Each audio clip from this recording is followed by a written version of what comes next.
Sangai Express su aduga Huelam Paul da su yawa paum khatang thamula ko sage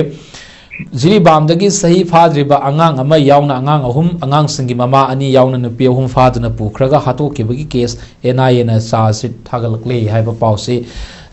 mapung oiba pau anya pause ani sida yauri tamo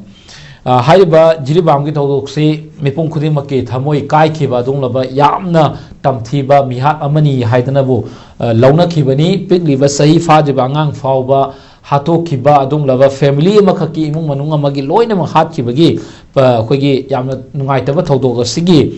case NIA na sinakhraga NIA na mupana matunda sa sit thagal le haibani tamo masi cha sit thagal e tawodu sa sit yauri basi masi amuk case haiba ma sulai masigi wayen haiba ma sulai masi yamna thuna miyamda achumba wayen phangan ba haibasi masina muk court ki wafam sim lakpanina cha sit thagal e haibasi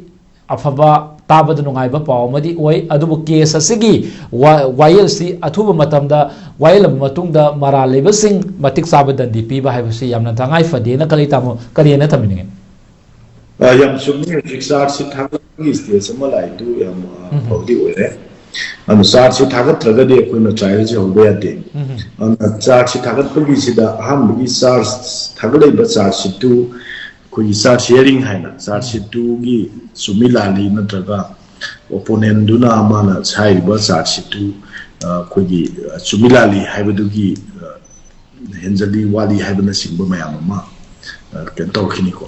adui mathangda koi gi trial du mathang adum witnessing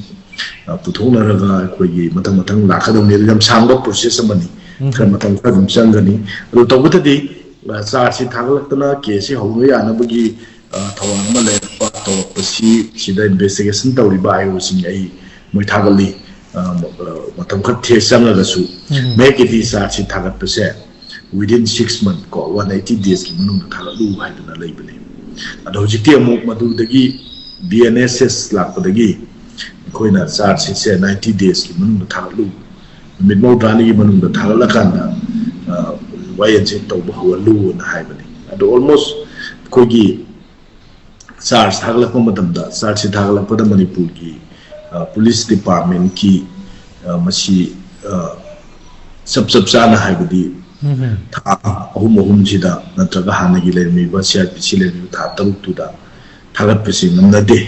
ayambana special case khara khatada utam chana thagali ataidi nam thagat tabadona he tawi di kha thengde du thenga su thengna koigi Jiribam gi massacre si amna sathi ba koi pura maki thamoi kai gi ba dugumba oi ki ba summa makal gi kemo oi banina madu thagalak pa cha si thagalak si mayam nuai bi pawi tawuda di sa si thagali du da sa si da ko yeng gi mina di khandre adu madu sap cha ba madu senari ba miyoi sing ekui sing adu min matha pallaga natraga madu loina pha khotna punbe wafam leite ama ni pha gi wafam di lere the yauri ba miyoi sing adu loin pha gi wafam di leite ana makhoi dagi kari makata na tawba ya basing adu ayeng anoba lakpa new information na to findings materials lakta gadi supplementary sa sithara pese dum yai permission court permission lawa adu su dum yeng ba ai do ji thagali duna yam sufficient oiba sa sama we frame tawre haibudi akoi kari tawbuno do khoi chu yeng na khangji hai tare adu yeng gi tari yam phai thagal ai dum de adu thengdi khan thenge